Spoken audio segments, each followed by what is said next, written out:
Check करेंगे। आजकल के नए जनरेशन के बच्चे बहुत सारा टाइम इंटरनेट पे बिताते हैं, तो वो उनको अगर आप उनके साथ एंगेज करते हैं तो दे कैन फाइंड आउट उस इंटरनेट पे सर्च करके कौन सा आइटम हो सकता है, क्या हो सकता है, कौन सा आइटम झारखंड में है जो कि जा सकता है।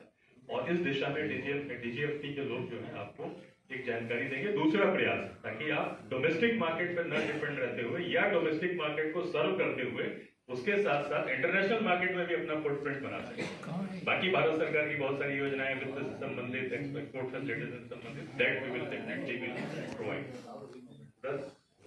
उसके बाद इसी दिशा में एक प्रयास भारत सरकार के द्वारा किया गया है कि क्योंकि जब एक्सपोर्ट की बात आती है तो ये होता है कि कलकत्ता भेजिए, वहां पे एक्सपोर्ट हाउस से कनेक्ट कीजिए, अपना ये सारी चीजें कीजिए। तो स्पीड पोस्ट जैसे डाक निर्यात केंद्र की स्थापना की गई इंडियन पोस्टल विभाग के साथ में। आपको बताना चाहेंगे, जो कि विस्तृत जानकारी सुप्रिंटेंडेंट ऑफ पोस्ट अपने वक्तव्य में देंगे, कि कुछ झारखंड में कुछ डाकघर को आइडेंटिफाई किया गया, जिनको डाक निर्यात केंद्र के रूप में विकसित किया गया। वहां पर अपना सिंगल आइटम भी अगर आप लेके जाते हैं तो दे विल प्रोवाइड सपोर्ट, जैसे कि ई कॉमर्स के माध्यम से आप करते हैं, वैसे ही उस सिंगल आइटम को भी आप मतलब सिंगल से बड़ा भी कर सकते हैं, सिंगल आइटम को भी आप एक्सपोर्ट कर सकते हैं। इसमें फैसिलिटेट भी करेंगे, आईसी लाइसेंस बनवाने में, पैकेजिंग करने में, एक्सपोर्ट रेट के बारे में, ये सब भी जानकारी देने के लिए इस स्पीड पोस्ट इस विभाग को डाक निर्यात केंद्र को डेवलप किया गया है। इसकी विस्तृत जानकारी अभी रूपक जी ने बोला कि इनॉग्रल सेशन में नहीं बोलेंगे, बिकॉज इसके तुरंत बाद इनका सेशन होगा।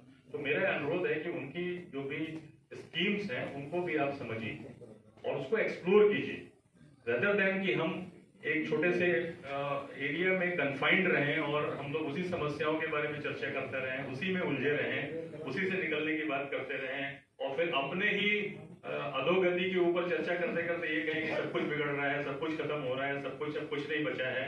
इस चर्चा से बाहर निकल के अगर हमें कुछ रास्ता खोजना है तो उस रास्ता की तरफ हमें बढ़ना होगा और नई सोच की तरफ हमें ध्यान देना होगा। हमारा प्रयास केवल ये है कि हम आपको जो भी नए रास्ते हैं उससे तक उसके संबंधित जो एक्सपर्ट्स हैं उनके साथ एक प्लेटफॉर्म प्रोवाइड करें, जहां पर कि ये अपनी स्कीम्स के बारे में जानकारी देंगे, आपकी जो क्वेरीज होगी उसका ये जवाब देंगे।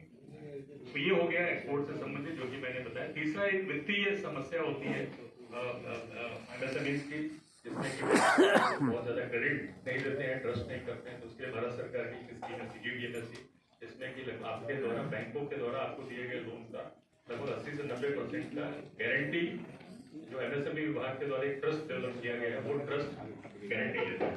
गारंटी लेने का मतलब है कि अगर एमएसएमई का कोई लोन एनपीए होता है तो सीजीडीएमएससी ट्रस्ट जो है लिए गए लोन का 80 से 90% एज पर एलिजिबिलिटी क्राइटेरिया जो है बैंक को वापस करता है, जिससे बैंक को सहूलियत होती है। बैंक जो है वो आप पे डरता नहीं है, आपको ज्यादा से ज्यादा लोन प्रोवाइड कर सकता है। तो इसकी भी जानकारी बहुत सारे लोगों को नहीं है। जब हो सकता है कि आप जब बैंक में जाए तो बैंक वाला जानकारी ना करे या ना बताए, और इसमें आपको एक मार्जिनल फी देनी पड़ती है 50 लाख या 1 करोड़ तक। वो फी पहले तो 2% हुआ करती थी, अब तो इंटरेस्ट लेकिन वो घट के 0.37% तक आ गई।